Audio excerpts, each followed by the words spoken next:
Just landed in Dublin Airport and wondering how to get to other counties in Ireland? Whether you're headed to Cork, Galway or Limerick, in this video I'm going to tell you all of the options that you have along with their pros and cons and cost comparison so that you can choose the one that best suits your needs. So let's dive straight in. One of the most popular and affordable option for you to get to other counties in Ireland is by using the Intercity bus.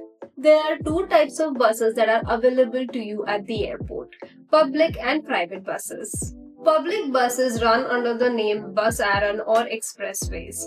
They've got plenty of routes that they cover like Wexford, Waterford or Sligo. On the other hand, private buses are operated by companies like Air Coach, CityLink, TransLink and many more. They offer plenty of routes that connect to different parts of Ireland. When it comes to booking tickets, it's best to do it online, mainly because of convenience and to get discounted offers. However, you can still buy the tickets on board directly from the driver. In public buses, you can make payment either by cash, card or by using contactless options like Apple Pay or Google Pay. You can also use your regular leap card that you can buy directly in the airport. But remember that you cannot use your visitor leap card for intercity travel. On the other hand, in private buses, you can make payment using all of those options except for cash and leap cards.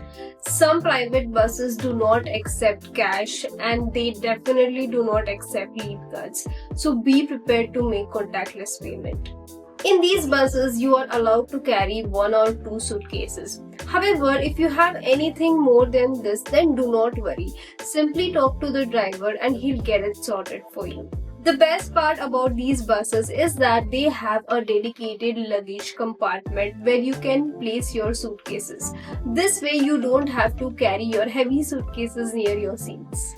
On the screen, you should see the fare ranges to get to different counties in Ireland using the Intercity bus. In summary, Intercity buses are the most convenient option to get to other counties in Ireland, mainly because you can board them straight from the airport and you don't have to get to the city to catch them. This way, you could save both time and money.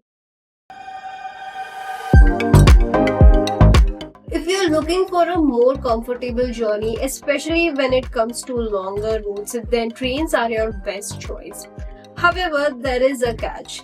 Dublin Airport does not have a train station, so you will have to get to Dublin City where 2 main train stations operate. However, you can easily get to the city by using either buses or cabs. I have made a dedicated video just to show you all of the options that you can take to get to the city, so don't forget to check it out. When it comes to buying tickets, you can either buy them online for discounted rates or you can directly buy them in the train station by using the ticket machines. On the ticket machines, you can make payment either using cash, coins, debit credit card or by using contactless options like Apple Pay or Google Pay. If you're taking the train, then you absolutely do not have to worry about how much luggage you're carrying. Irish trains have plenty of space when it comes to luggage. Every compartment has overhead racks where you can place your luggage, and towards the end of every carriage there's a luggage section. Trains also provide other conveniences like toilets and free Wi-Fi. On the screen, you should see one-way adult fare for taking the trains to get to different counties in Ireland. To summarize, trains are comfortable and even faster when compared to buses, especially on longer routes. But the only overhead is that of getting to the Dublin city, which will take you anywhere between 30 minutes to an hour depending on the mode of transportation you choose. The third option is to take a taxi. Taxis are convenient as they provide door-to-door services. However, let me tell you that they are not an economical choice here in Ireland. So if you're on a budget, then I recommend you to take taxis only when it is absolutely necessary. Like for example, if you're arriving late night or early mornings, or if you're traveling with children or elderly people, or if you're trying to get to a location that is not easily reachable by using the bus or the train. Talking about the price, they cost you 5 times than that of taking a bus or a train. On the screen, you'll see approximate fares of getting to different places in Ireland.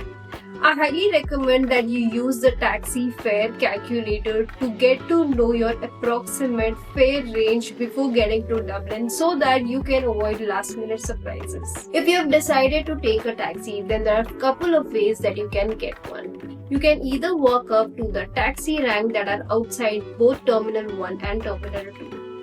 There are also a couple of taxi booking services available to you at the airport's arrival. You can also pre-book taxis with companies that I've shown on the screen below.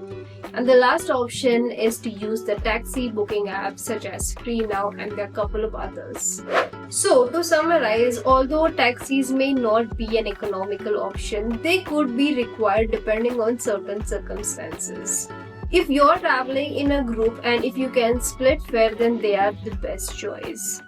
Again, let me remind you that do not forget to check out the estimated fare by using the taxi fare calculator to avoid any unnecessary surprises. The fourth option is to rent a car. If you're here on a road trip and want to enjoy driving through the scenic beauty of Ireland, then renting a car is the best option. It lets you explore Ireland at your own pace, but you'll have to comply to certain license requirements in order for you to rent a car. There are a couple of car renting companies that operate from Dublin Airport. You'll find the names in the description below. On the screen, find a quick cost breakdown of renting a car. All in all, renting a car in Ireland is a great option, but be mindful of the cost, left-hand side driving and license requirements that you will need to comply. You will have to hold a full license for at least 2 years or have an international driving license depending on the issuing country. The fifth option is to take a flight to get to other counties in Ireland. Flying in Ireland is the least preferred way, mainly because the ground transportation takes nearly about the same time, and also because not all of the counties are connected by flight. Please make a note that there are no connecting flights from Dublin to get to places like Galway, Limerick or Cork. So no matter where you're headed in Ireland from the Dublin Airport, there is an option for every travel style and budget requirement. I hope this video has helped you choose your best way to begin your Irish adventure. By the way, I'm Deepthi and I make videos for people who are living and visiting in Ireland. If you have found this video useful, please don't forget to subscribe and give a thumbs up. It really means a lot to me. You might also find my other videos useful, like how to pay for all modes of public transport and a complete guide on using trains, buses or trams in Dublin. So don't forget to check them out. Until then, have a great Dublin adventure.